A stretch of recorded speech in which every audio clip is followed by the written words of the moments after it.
gracias, estimada Milena. Doctor Espinosa Saldaña, muchísimo gusto en verlo esta noche. Agradecemos profundamente su presencia y su valioso tiempo. Como bien dijo Milena, en esta oportunidad vamos a aperturar la mesa 14, donde el ilustre doctor Espinosa, Eloy Espinosa Saldaña Barrera, abordará como conferencia magistral lo que son los amparos contra el laudo en la jurisprudencia del Tribunal Constitucional. El doctor Espinosa Saldaña Barrera es postdoctor por la Universidad de Bolonia, doctor en Derecho con mención sobresaliente, summa cum laude y premio extraordinario en Madrid. Asimismo, ingresó a la Universidad de la Católica, donde se tituló y fue asesor legal de la Asamblea Nacional de Rectores en 1996. Asimismo, fue integrante y vicepresidente de la Comisión de Libre Competencia del Instituto Nacional de Defensa de la Competencia y Propiedad Intelectual durante los años 2005 y 2006. Asimismo, entre el año 2014 hasta mayo del presente año, se ha desempeñado como magistrado del Tribunal Constitucional. Es profesor visitante y conferencista invitado en el Instituto Max Planck de Heilsburg, en el Tribunal Constitucional Federal, el Ministerio de Relaciones Exteriores y sede central de la Fundación de Konrad Adenauer, Alemania, en las universidades de París I, Sorbona y Lorena de Francia, las universidades de Bolonia, la Sapienza Pisa y la Corte Institucional de Italia, el Parlamento Europeo y diversos tribunales constitucionales, además de Cortes Supremas, universidades y centros de estudio en España, Rusia, Suiza, Polonia, entre otras. Ha sido perito por la Comisión ante la Corte Interamericana y es autor y coautor de diversas publicaciones. Estimado doctor, es nuevamente un honor tenerlo dentro de este gran congreso. Bienvenido y le cedo el uso de la palabra. Muchas gracias, querida Diana. Es para mí siempre un placer y un honor participar de las actividades del CAE, el Círculo de Arbitraje con el Estado, que tiene un estupendo trabajo, que no solamente se limita a congresos, sino a diferentes acciones de promoción, justamente de eso, de promoción del conocimiento del arbitraje y sobre todo sus particularidades cuando uno de los actores dentro del proceso arbitral es alguna institución estatal. Muchas gracias, Diana, por la generosa presentación, y vamos a nuestro tema porque el tiempo es corto y hay 2 mesas después de lo mío, entonces trataremos de explicar de qué estamos hablando. Hay una constitucionalización del derecho en general, de la disciplina jurídica. Todos los elementos de las diferentes disciplinas y sus elementos, las fuentes de los derechos, la distribución del poder se entiende en base a parámetros constitucionales y el arbitraje no está lejos de eso. Entonces, ha habido que en la jurisprudencia del Tribunal Constitucional darse algunos pronunciamientos, no todos muy felices, pero algunos pronunciamientos para justamente encuadrar esa labor de constitucionalización del arbitraje. Y hay 3 líneas de acción que han sido claras en el caso de Perú. La primera, la de buscar consolidar el reconocimiento de una naturaleza jurisdiccional del arbitraje.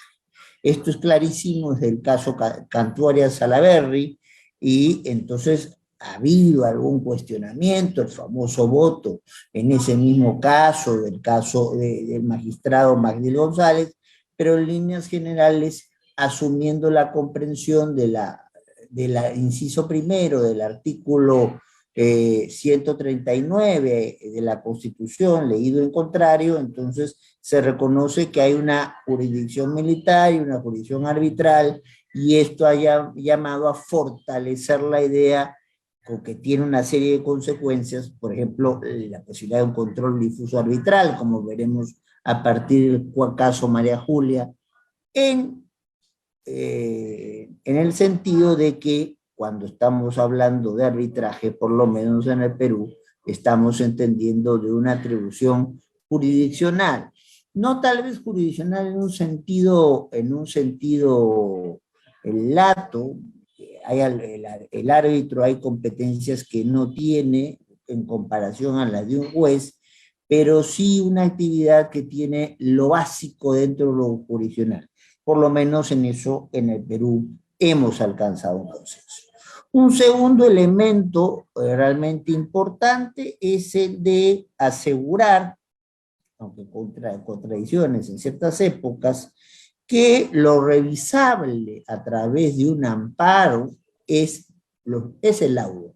No, aunque hemos tenido algunas resoluciones en las cuales se han revisado actuaciones previas e incluso algún caso como Ibesur, donde la discusión fue sobre la imparcialidad del centro de arbitraje para determinar un árbitro.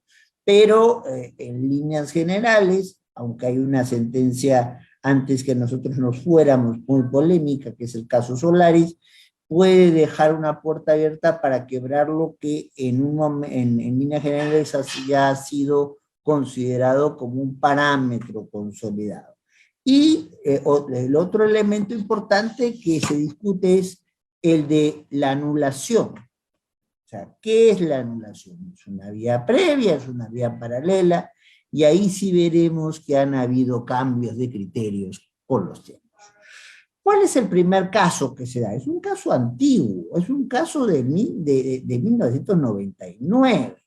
Es el caso de la pesquera Rogda, donde ahí se estaba discutiendo una resolución de una sala corporativa transitoria especializada del Ministerio Público de la Corte de Lima, que había declarado procedente una demanda de amparo promovida contra un tribunal arbitral convocado para resolver un problema entre Pesquera Rogda por un lado y Searco y Navinza por otro. Obviamente un problema pesquero. ¿Qué se resuelve? En primera instancia se declara fundada la demanda, pero lamentablemente sin muchos argumentos. En segunda instancia, entonces, se declara improcedente también con flojera de argumentos. Pero lo interesante es que por primera vez el caso llega al tribunal y por primera vez el tribunal comienza diciendo unas cosas. Yo puedo revisar arbitrajes. Lo que reviso en los arbitrajes son los laudos y yo lo que voy a revisar son cuestionamientos a derechos de carácter procesal. O sea, todo lo que está dentro de la tutela procesal efectiva, tutela publicidad efectiva, debido proceso, sus diferentes expresiones y no más. Entonces ya tenemos un primer parámetro planteado que se enriquece con la sentencia Cantuaria Salaverry. Es un caso muy conocido. Tenemos al doctor Cantuaria Salaverry dentro de un tribunal arbitral con el ya fallecido doctor Gasantisteban de Noriega y el doctor Ávila, en un caso entre Algomarca y Miguel Azuliden. Algomarca recusa a Cantuarias y desconoce un elemento que es clave en el arbitraje, que es el del competence, o sea, salvo el laudo, todos los problemas que se generen dentro de el escenario arbitral se resuelve precisamente por los componentes del tribunal arbitral. No, Algomarca no estuvo de acuerdo con esto, con lo que se resolvió, e incluso plantea una denuncia, entonces, contra Cantuarias, y frente a la posibilidad de una actuación del Ministerio Público, plantea un habeas corpus. Y es el habeas corpus que llega al tribunal. Obviamente, como todos sabemos, la jurisprudencia del tribunal es reiterada. En principio, una actuación del Ministerio Público de recepcionar un pedido de denuncia no es por sí un riesgo a la libertad personal, porque no hay ni certeza ni inminencia que ésta sea tocada. Entonces, pero hay algunas especificaciones muy importantes en el caso. En primera instancia se había declarado fundada porque se había violado el derecho de defensa y había un verdadero desorden en lo que era la investigación fiscal preliminar. Cambia el criterio sin fundamento en segunda instancia, pero vamos a lo que importa porque esta es una sentencia de gran importancia. Es la primera donde se va a decir con toda claridad, a pesar del voto contrario del magistrado Mariel González, que estamos ante una actividad de carácter jurisdiccional. Se va a decir que esa actividad, entonces, admite una revisión de la jurisdicción, digamos, común, pero solamente a nivel de los laudos. Se va a señalar también que entonces no hay la anulación es en línea general, es una vía previa donde exista como causal, y finalmente pues en los temas penales va a ser dejado de lado por los motivos que lo dije. La sola planteamiento de una denuncia fiscal no es una violación a un derecho fundamental como la libertad personal. Entonces ya tenemos un arbitraje más fortalecido y que va a terminar una primera buena etapa con el caso Proime, que es un caso que llega al tribunal, entonces con una discusión por un arbitraje un arbitraje hecho por el Colegio de Ingenieros del Perú, diciendo que no había motivación, diciendo que no, que se había introducido alguna causal que cuestionaba la independencia de algún árbitro. Y esto había sido declarado improcedente en primera y segunda instancia, llega al Tribunal Constitucional, y el Tribunal Constitucional ordena la casa, y es donde terminamos una primera buena etapa de establecer con orden cómo se maneja el arbitraje en el Perú.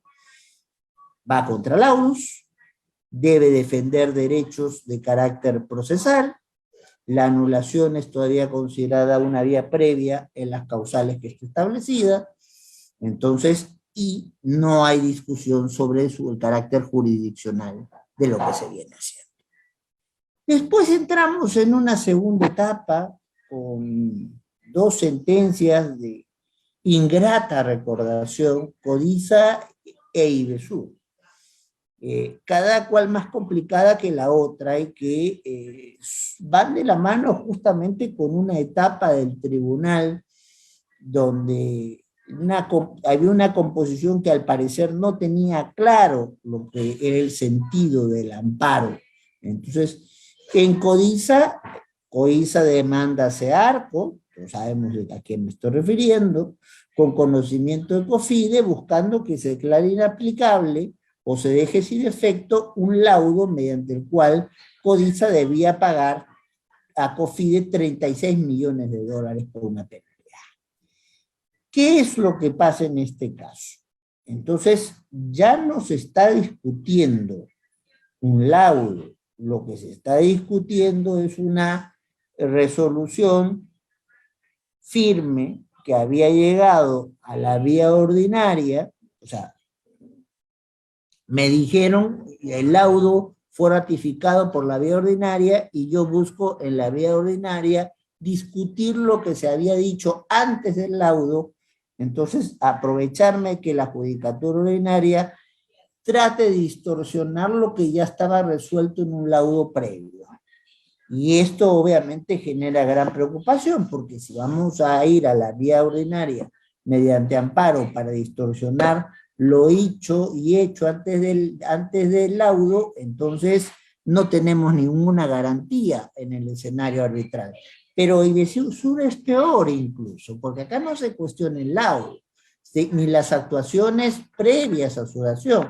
Se cuestiona que un centro de arbitraje haya tenido en su composición como uno de sus integrantes a alguien que tenía relación con un árbitro nombrado, en el caso concreto, en el cual participa IBESUR.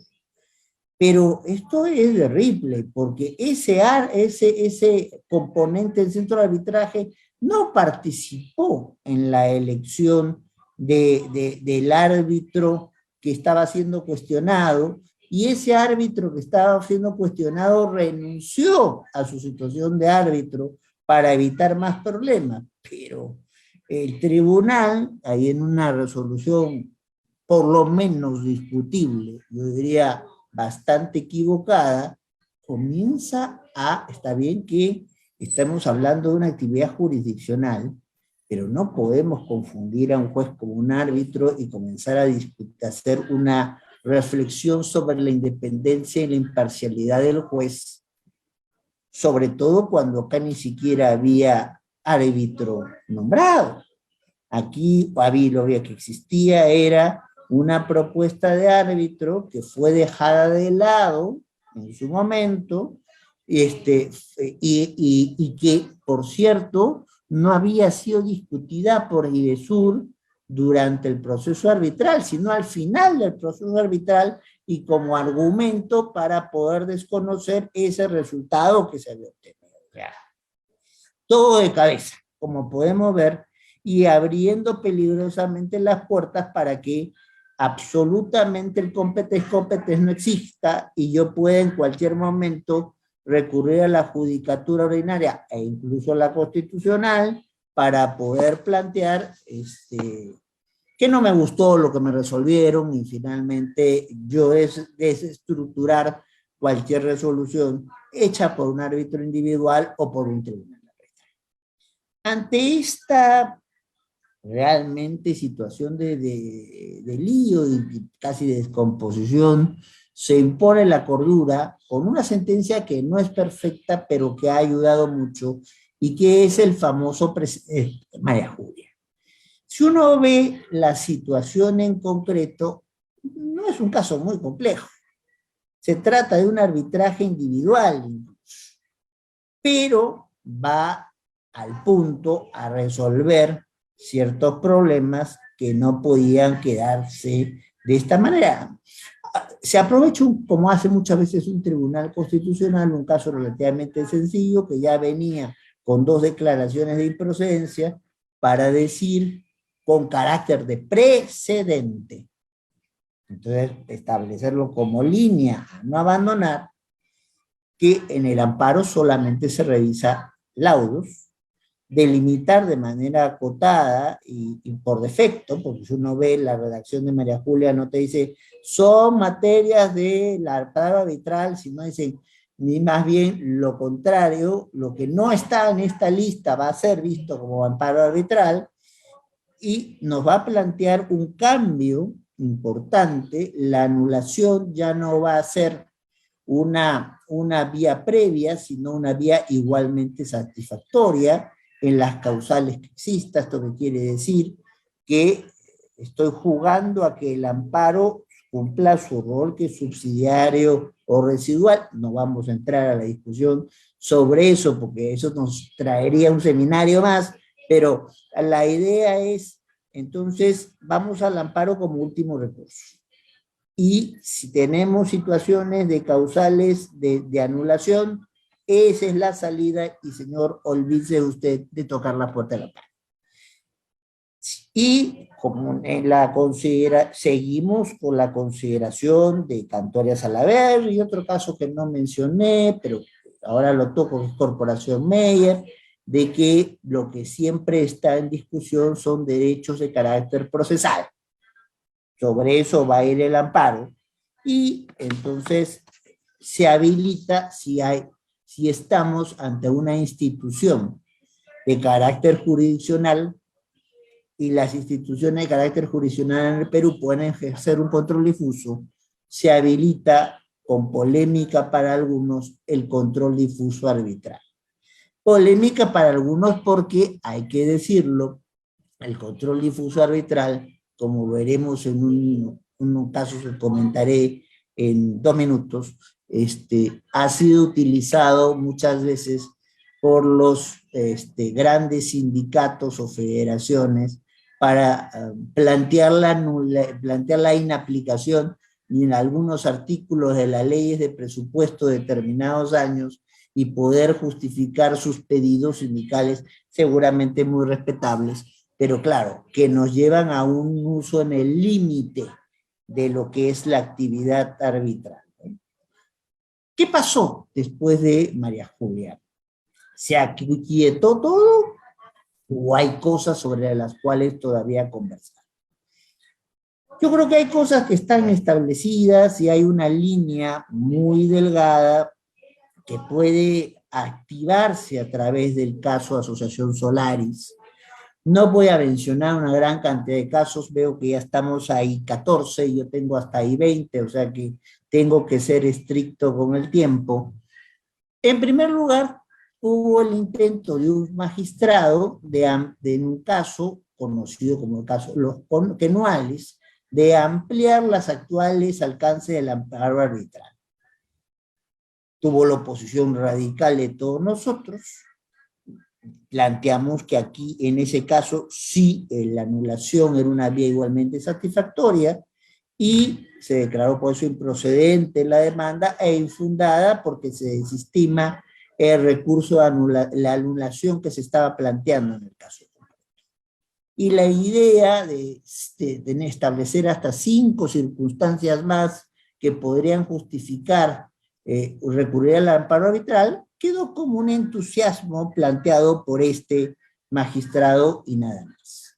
Más interesante es el caso de la exhortación, la expropiación en ejecución arbitral. O sea, lo que no había previsto María Julia es qué pasa cuando tenemos problemas para ejecutar el laudo.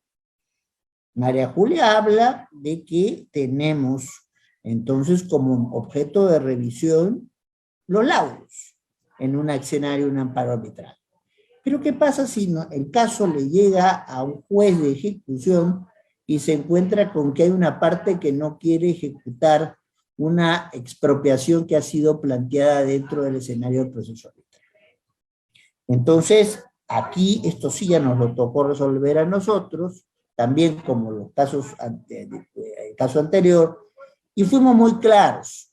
No se rompe el parámetro de María Julia, hay que entender desde el fundamento 11 y el fundamento 12 de María Julia, que lo que entonces hay una salida, que la salida es que entonces si lo que hay que proteger es el sentido de lo resuelto y si lo que se está planteando no tiene incidencia en los derechos que estaban siendo alegados y cumplidos, no hay más que discutir.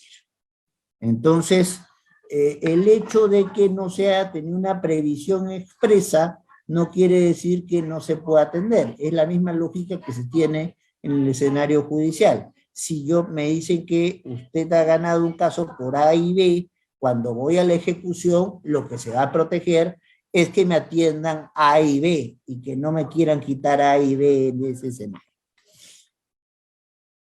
Ya les había adelantado sobre una práctica que no sé si habrá en el público gente vinculada al derecho laboral, pero básicamente ha sido desarrollada por laboralistas muy respetables de nuestro medio, y sobre todo ya no a nivel de algunas instituciones, sino en general, un cuestionamiento a las leyes de presupuesto público de los años 2012 y 2013. Entonces, donde en ambos casos lo que se iba con un acuerdo con una gran cantidad de ciudadanos que iban en 3 demandas que se acumulan, lo que iban a ir es a discutir la posibilidad de prohibir el control difuso en sede arbitral. O sea, ante tanto exceso de pedirse el control difuso para salirse de la ley de presupuesto, vamos a la otra posición radical, a decir, ¿sabe qué cosa? Prohíbase el control difuso en sede arbitral.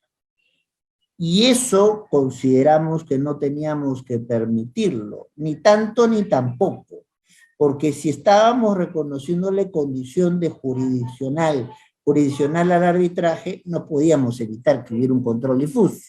Lo que no podíamos hacer es que ese control difuso fuera argumentado para temas que no tienen en una ley de presupuesto naturaleza presupuestal, porque a veces el control difuso era planteado para decir, oiga, no me gusta la política de educación, que no está conforme con el artículo 17 de la Constitución. No puede ser. Usted va a poder ejercer control difuso estrictamente en aquellos aspectos donde la ley de presupuesto que está en forma viole la Constitución en una materia estrictamente presupuestaria. Y el último caso, que es el menos feliz de todos, porque después de que hemos visto que hay un escenario que ha ido hacia la consolidación, nos deja una puerta abierta, es el caso de la asociación Solaris Perú. Aquí hay una demanda promovida por esta asociación contra la segunda sala con subespecialidad comercial de la Corte Superior de Lima, solicitando la nulidad, miren, la nulidad de una resolución que dispuso admitir a trámite la anulación de un laudo. Esto es peligroso, porque puede abrir espacios de revisión a través del amparo más allá del laudo. Entonces, esta sentencia salió, ya había fallecido el magistrado Carlos Ramos, entonces salió 3-3 y se resuelve con el voto decisorio del entonces presidente, hasta ahora presidente Ferrer. Pero si yo estoy planteando que juego a que puedo discutir la admisión al trámite de un laudo, estoy abriendo o pudiendo abrir la puerta para que se analicen otros aspectos de ese laudo y la llegada a su configuración, y el competence se nos va por la ventana. Felizmente, después de esta votación, no se han repetido casos de esta magnitud.